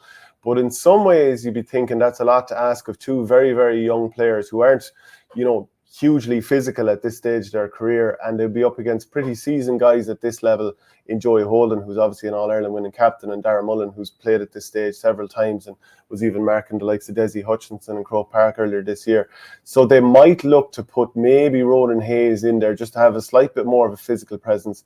Hope that they can draw Ballyhale out a little bit. Hope that Richie Reid, follows his man. He's not going to, but, maybe hope that he does and get Hayes in there one-on-one. But I think if you have Ronan Hayes here, looking at the way that we've organised the players here, and Killian Corcoran has to, for example, or Brian Butler has to follow him out a little bit. And I think if he's close to Reid, he possibly occupy Reid a little bit more and force him to come out a little bit, perhaps. Now, the one thing about having Whiteley and O'Rourke, assuming that Quaylon Conway, the captain, drops out to the middle of the field a little bit more, O'Rourke and Whiteley, if they get on ball, they will pop over points all day. Yeah. So Evan Shefflin and Dara Corcoran, who like to get forward for their own scores, they're going to have to be fully tuned in. And Purcell will look to break the lines time after time. If he can he'll do his nice little stick passes, left, right, set up scores. And then look, between him and Brian Hayes, you have two lads who are able to, I would say, make the most out of the Croke Park turf. And I think, look, as long as they get enough ball into the hands of Hayes, Purcell, Whiteley, O'Rourke, and Ronan Hayes as well, I think they can cause Ballyhale bother because they're able to run at a man, commit a man, and break the lines. So that's where Crokes, to me, will get their joy. Will Alex Considine start? Do you know what? He will start. He will definitely start. I was just thinking when you said it there, because he obviously offers them something completely different inside, and the sort of lad that can snap a ball and potentially get a goal, and it would also allow you, if they're intent on playing Hayes at 11, to leave probably Hayes out the pitch and still have one big man inside. Yeah, no, that's true. And we'd written down in the notes, Alex Considine will be back from a 2-game suspension, so he hasn't played in quite a while. Probably the guts of. That's a bit of a worry. That's a small bit of a worry, obviously too. Yeah. So I had just thrown up the team that started the last day, but I think absolutely Alex Considine, who is a very physical player, that he will be suited to going inside, and then probably you will have that matchup with Holden or Mullen. So that, and you know what, it could be Scanlon that starts instead of Roach, because Scanlon has started the last couple of games and Roach didn't start the previous one, but obviously he did really well when he came on the last day. Yeah, who's the dark horse to be the game changer for both sides? What do you think? I don't know if Ballyhale have a dark horse. No, probably not. I've been very impressed with Ronan and Corcoran midfield. The two Corcorans, I have to say, are really chipping in and have been really, really consistent. So probably go with one of those. My question to you would be this though. Like, Kilmacud are really fit, athletic, mobile side, but will they be eaten somewhat physically by how physical Ballyhale are, particularly around that middle area? I think it would be more down to Ballyhale just being slightly sharper hurlers, and that's no insult to them, because I think Crokes have great hurlers. But also, let's say a couple of years ago, that Leinster final between St. Mullins and Ballyhale, St. Mullins have lovely hurlers, great hurlers, nice, tasty, wristy lads, but they got eaten alive in terms of the 50-50 ball. And this is, so often to be a ruck, and a Mullins lad might win the ball or get it out to himself, but then wouldn't get it up quick enough, and the Ballyhale lad goes off and takes it off you. So we're talking about Owen Cody, Colin Fennelly, TJ Reid, players like this with great touch. Adrian Mullen, who we haven't really mentioned at all. Yeah, who's like the most important player now, nearly. Yeah, to me, he carries the line more than anybody. Like, that's what I mean. And it's not an insult to who they're playing. It's just that you have to respect the quality that this Ballyhale team has, and the amount of them that have hands like Venus flytraps that just take the ball off you. Yeah, as well as that, Shane. With due respect to the Crokes lads, when you go through the team, there's a lot of potential there. But really, when you go through the Ballyhale team, it's not potential. You have a fair idea what every one of them is going to do on Sunday. If you get me, like it's a known fact nearly. Whereas Kilmacud is, they could do this, and Fergal Whiteley could snap 4 points, and O'Rourke could do the same. But it's more likely, I'd say, Adrian Mullen will hit 4 points. Brian Cody will hit one, or Owen Cody will hit 1, 2. Do you know what I mean? So, and I do think, I agree with you on the hurling point of view. It will probably be a slightly bit snappier. I do think they'll be particularly physical because they were a bit muscled out the last day by Naas. So in the heat of the hunt, as you'd say yourself, it is Ballyhale for me. But I do think Kilmacud could definitely cause them some trouble, and I think they could hit the net think they could hit the net 2 to 3 times, Kilmacud, but I still don't think they'll win. Yeah, and again, it's being at this stage and having the composure at this stage that Ballyhale have that because they've been here so many times, and Crokes may have that, and I think it was important for them. That win over Clock was huge for belief, and then when they came on and played the last day out against St. Mullins, they played like a team that's now comfortable on this stage, so they could absolutely lord it in this game, play brilliantly, and I think everyone wants to see a really competitive game here, but like, how do you not go for Ballyhale given what they've done over the years and the quality that their players have? Just on that as well, Shane, they've not, like the last day, they have, apart from the last day, they haven't showed any signs of slowing down. If anything, they're looking like they're hitting another gear, I would have said.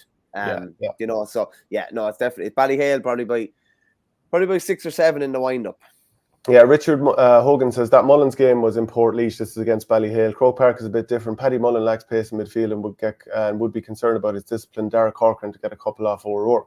Right, so we'll see how that pans out. Keep the comments coming in and let us know what you think. Slaughtneil are going to meet Dunloy in the Ulster final, of course. Now, Slaughtneil have been blooding plenty of stars. Peter McCullough, Rory O'Meanon and Shea Cassidy. I hope I pronounced Rory's surname correctly there. Now, Dunloy, I think it's a big challenge for them. Like we've talked about it all year. They haven't played a game since October 16th. Yeah, not ideal. Not ideal now, is it? And particularly not been smart for the likes of Ferns or Mullinses or anyone else that was off big layoffs. The challenge games and quality challenge games are plentiful given your geographical location. Like you don't have to go more than an hour. Whereas Dunloy, no one's going to play them up in Ulster. The only other team that probably really want to play up in Ulster is Slaughtneil, and they're probably going to play them in an Ulster final, so they were never going to play them. So I don't know what they've been doing. They wouldn't have really been able to get challenge games with Galway teams because they were all playing the latter stages of that championship. Leinster, I don't know what they've done since they won Antrim. That's my one worry with them, because apart from that, I think they will give this a right rattle, I have to say. And if anything this year, I'd say they were better than they have been in previous years. And I honestly think there's very little in this, very, very little in it. It's that worry about the layoff and what they've been doing and whether they've got a couple of high quality games. But no, I think this is very, very tight, I have to say. Yeah, to be fair, Slaughtneil, up until last week against Portaferry, they hadn't played since September the 25th. And when you win 224 to 0-11, you wonder, are they going to come in a small bit undercooked as well? So maybe it's not a massive advantage to Slaughtneil. But Conal Cunning, who's obviously both a Dunloy and Antrim forward, he was saying this week, and they've come up shy against Slaughtneil a couple of times in recent Ulster campaigns. And he said, Slaughtneil has set a standard that we know we didn't get to in the last 4 or 5 years. We now know where that standard is and where we have to be. They're a class team, no doubt about it. You have to play your best and things have to go your way as well if you want to beat them. This is the game, Shane. This is the game that they looked at the end of last year. This is the game they've been building to for 12 months, realistically, isn't it? I suppose it is. Players like Keelan Malloy, Conal Cunning, Sean Elliott, they're going to have to absolutely, smash it out in this game because Slaughtneil have become a bit of a bogey side for them. So, I mean, and I'm just looking at other players, the likes of, I suppose, Ryan Elliott in goals is going to have a big game. Maybe the likes of Paul Shields as well. Like, everyone is going to have to hit their straps in this game. And yeah, it's just, but you look at the power that this Slaughtneil team has with Carol McCaig, Chrissy McCaig, Brendan Rogers, of course, as well. Shane McGuigan, they've Gerald Bradley as well. I'm not sure Gerald Bradley's starting this year, but there's a lot to like about this Slaughtneil team. There is, and sure, they're in around that top 4. We ranked them obviously pretty highly when we did our power rankings. I just have an instinctive kind of a thing that I think Dunloy are going to really push it to them, and it's a bit of a kind of have a feeling it's a bit of an now or never for them in a way. Yeah, I'm going to stump with Dunloy in this one. I think they might just about do it. I think they've been much better in Antrim this year than in previous years, and I think they'll be primed for this one. Now, Brian Curtin says about the TJ Reid comment, not sneer but banter. Obviously, best to the new baby. Must be tired though, TJ. Yeah, look, we knew that was a bit of banter. The Ulster Intermediate final see Leitrim against Middletown na Fianna. So in the semi-finals, Middletown, they beat Aerogue and Carrickmore 319 to 220, and Leitrim beat Gael Clonard by 221 to 115. Now the football semi-finals, the football final in Leinster is also going ahead this weekend. We've mentioned it already. Kilmacud Crokes against the Downs. So the Downs, they're unbeaten all this year, and well, I think Kilmacud Crokes are as well. I don't think they lost the group game, did they? I don't think so. No, I think they went the whole way through. I think they'd won tight enough game, or might have even been a draw, but they definitely haven't lost this year. No.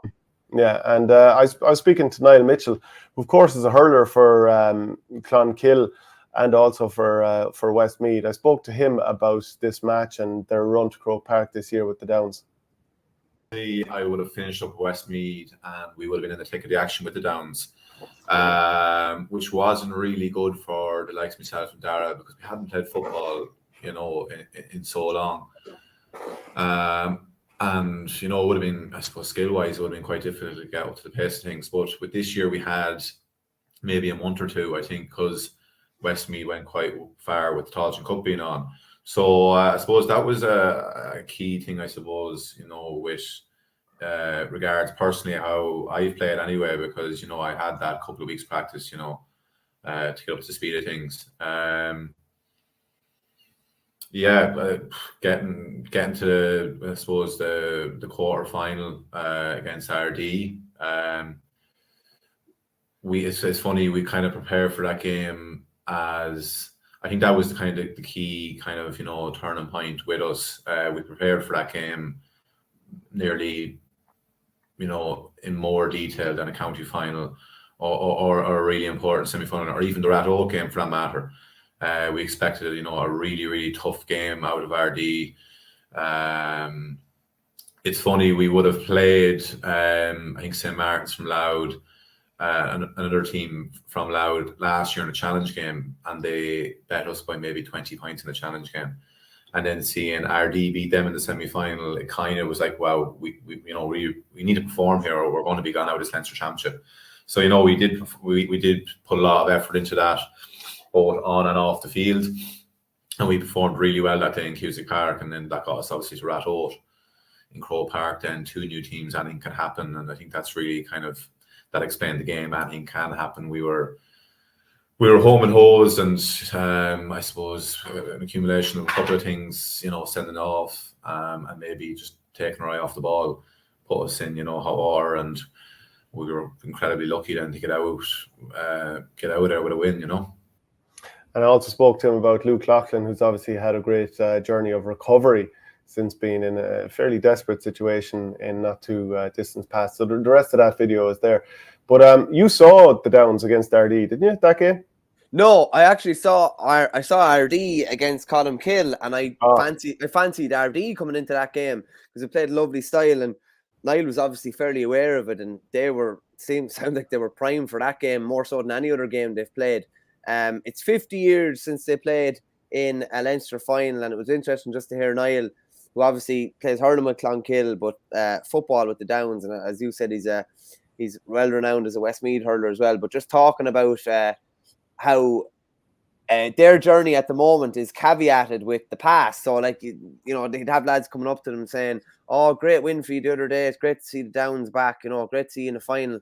And then they'd say, "But geez, those lads that played 50 years ago were hard as nails." And you know what I mean? It's just like they want to cement their status as, those new kind of heroes. But it's interesting symmetry between 50 years ago as well. So when the Downs were in that final in 72, they played a Vincent's team that had Des Foley scored 2-3, Jimmy Keaveney got 2-2, and an absolute Dublin powerhouse. And they're coming up against the exact same, basically 50 years later, with the likes of Craig Diaz, Shane Walsh, a team that's absolute roaring hot favourites.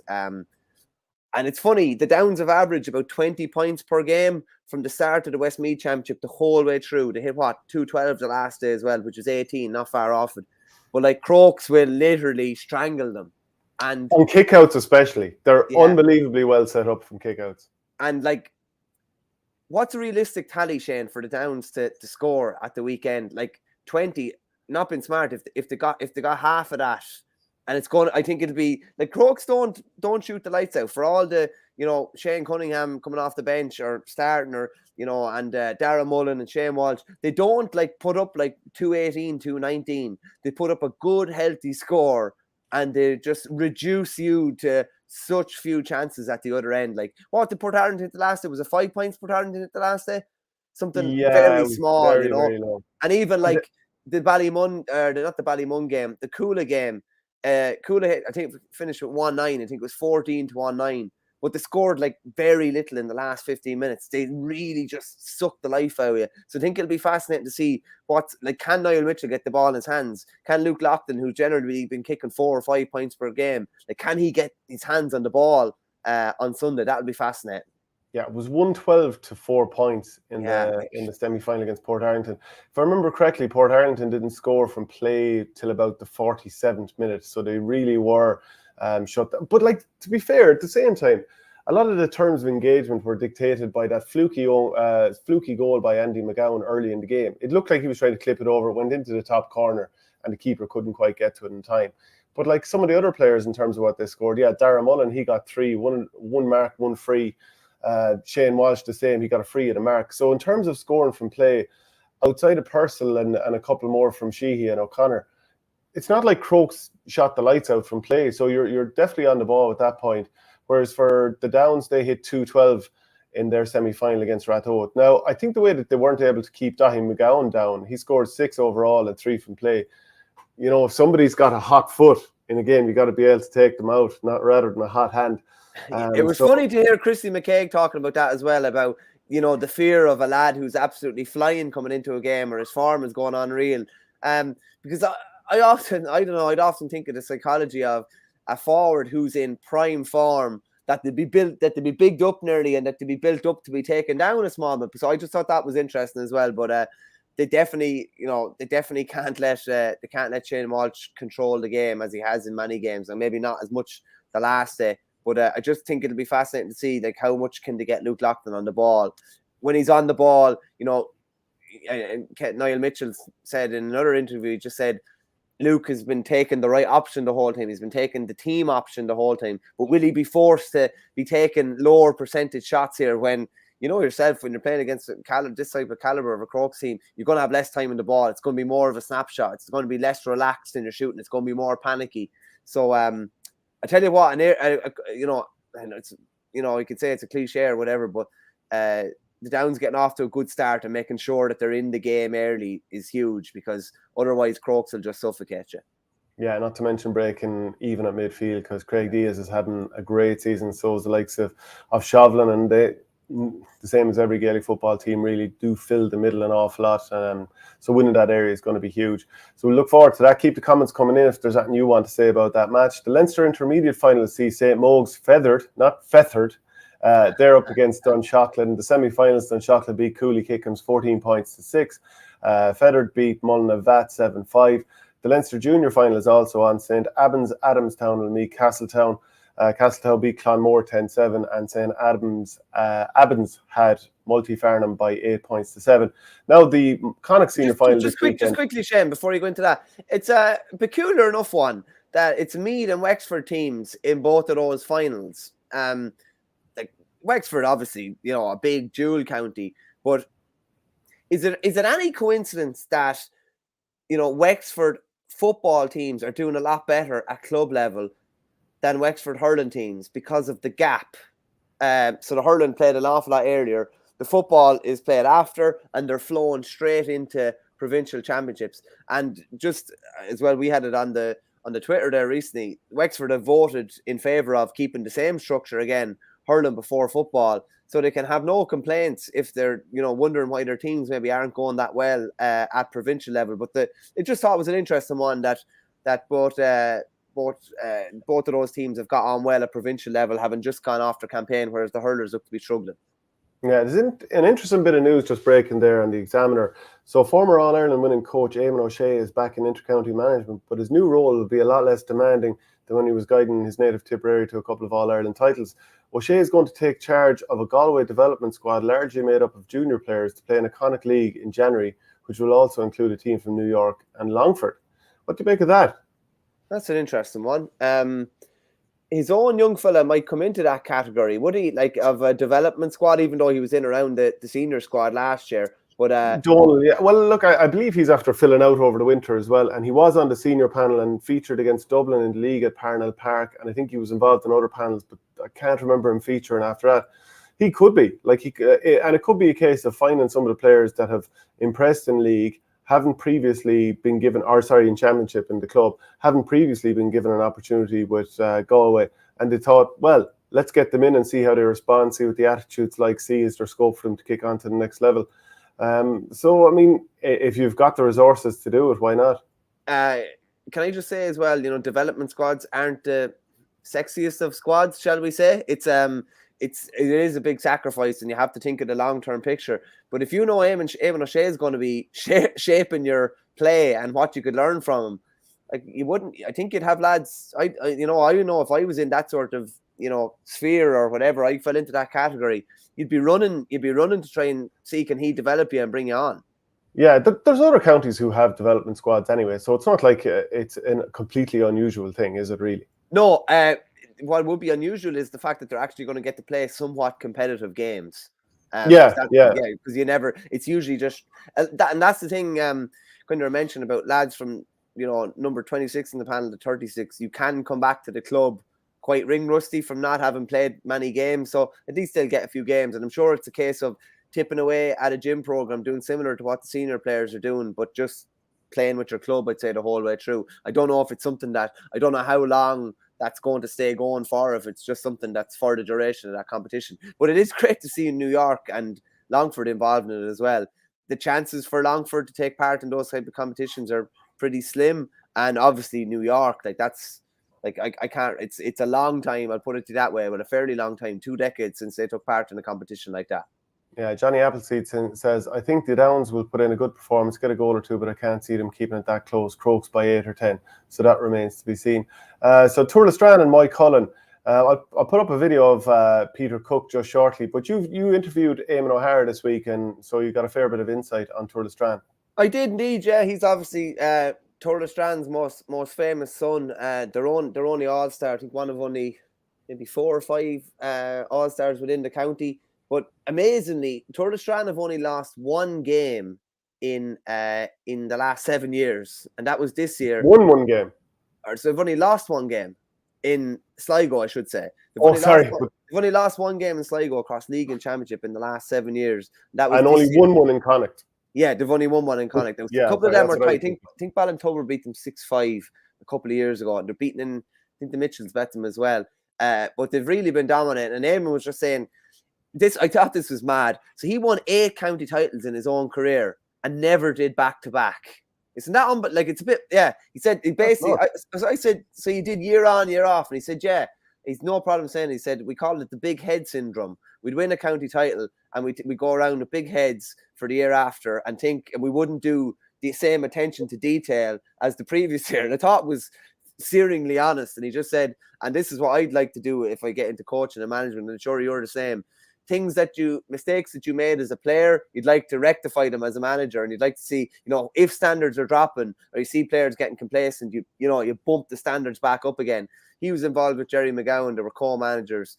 They did 5 in a row, and then he passed it on. And Fergie O'Donnell is obviously manager this year, who was former Roscommon manager, and he led them to an All-Ireland minor back in the day as well.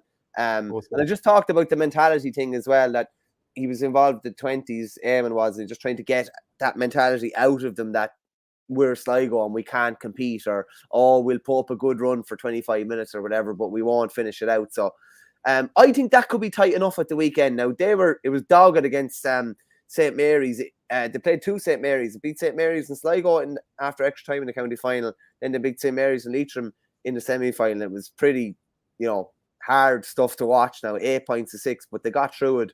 And the draw has been favourable to them. And as I said, they're not playing a Connacht powerhouse or an All-Ireland powerhouse in the final. And for all the class that Mike Cullen have, they're not a Corofin. So Tourlestrane already caused or a Sligo team already caused an upset in the under-20 this year when they beat Mayo in that Connacht final. So they'll fancy their chance of potentially doing so again. Yeah, Mike Cullen do have a couple of classy players like Sean Kelly, Owen Gallagher and Desi Keneally. They're all very much proven operators. But here's a little chat, or part of the chat that I had with Peter Cook. He, of course, scored that crucial goal late on in the county final. He's been away in New York, over and back. We talk all about that and him working in cybersecurity. So you can check out the full interview. But here's a little taster. To talk about this weekend, how much are you looking forward to it? A big clash with Tour Strand and a provincial title up for grabs. Yeah, really looking forward to it now. The kind of excitement is building this week. So, listen, another great day out for the whole community, I suppose, in Mike Cullen, most importantly. And I know we'll have a big support, hopefully, in Salthill on Sunday. So, just really excited now. I'm sure there'll be a nervous excitement as the game grows closer, but a great opportunity for us. And what's the season been like for you? Of course, you got that dramatic goal against Salthill Knocknacara late on and took a belt into the face on route to getting it in the net. But what's the season been like for you? It's been really enjoyable, I would say, probably mostly. It's funny, like we have something really nice building in Mike Cullen. Obviously, we've a really good community kind of aspect, whether it be the underage and kind of minor teams and 21s and different things, kind of grown into that senior panel. So there's a nice kind of conveyor belt of players coming through there. A lot of younger guys, some of the older statesmen as well, that kind of put teach us good habits instead of bad ones, and then a really good management team, and all the way up, I suppose, to the chairman. It's really it's a group effort. So it's been great to be involved, and listen, really looking forward to the next day. And that win you had 2 years ago, you weren't around because you had moved to the USA at that stage. What was it like being abroad when that happened? And, was there the sort of pangs of missing out on it? Yeah. I suppose I didn't infect half the country with COVID. That was one of the benefits. But no, listen, it was bittersweet for sure. And listen, playing this year, I knew I wanted, I suppose, a slice of the pie. So in fairness to the lads, they were as hungry as ever, and you would swear they'd never won it all. So I'm truly grateful for the opportunity, I suppose, to go again with Mike Cullen. Yeah, so there's lots more in that interview there if you want to check that out. Just a reminder that we're brought to you by ourstore.ie, which is the official merchandise location if you want to get any of that great stuff for Christmas. I might even bring it up on the screen in a second. We've also got the coaching clinic going ahead this Saturday at UCD. It's going to be class. That's on from noon. Ger Brennan, Paul Galvin and Stephen Poacher, they're all going to be there. And whether you're a hurling person or a football person, you're definitely going to pick up a nice bit there. And there's our game up on our store.ie up on the screen just now. Huge amount of stuff that you can buy there. A great amount of different Christmas presents you can get, whether you want to get stuff for children or for example, this little thing, if you want to get that. Maybe you've got a little soccer fan in the house, they might be interested in that, but there's a huge amount of stuff to get to there. Michael, anything else we want to touch on before we finish? Just two quick games there. The Connacht intermediate final is St. Dominic's and Dunmore McHale's. Dominic's beat Annasheelan fairly well in the semi-final, and McHale's beat Ballyhale by 3 points. And then in the Connacht junior final, it's St. Ronan's against Clifton. And that rounds out what's going to be another busy weekend. Like, I think TG Catter broadcasting 5 provincial finals this weekend or something like that. I think so. Yeah, I think so. Yeah. So it's going to be a busy weekend, and I think one of the favourites will be beaten, but it's just feckin' hard to find out which one will be beaten. You know what I mean? Yeah. Well, we'll know by Monday, and we'll be back then. Folks, thanks very much for watching, and Michael, chat to you later on. Cheers, Shane.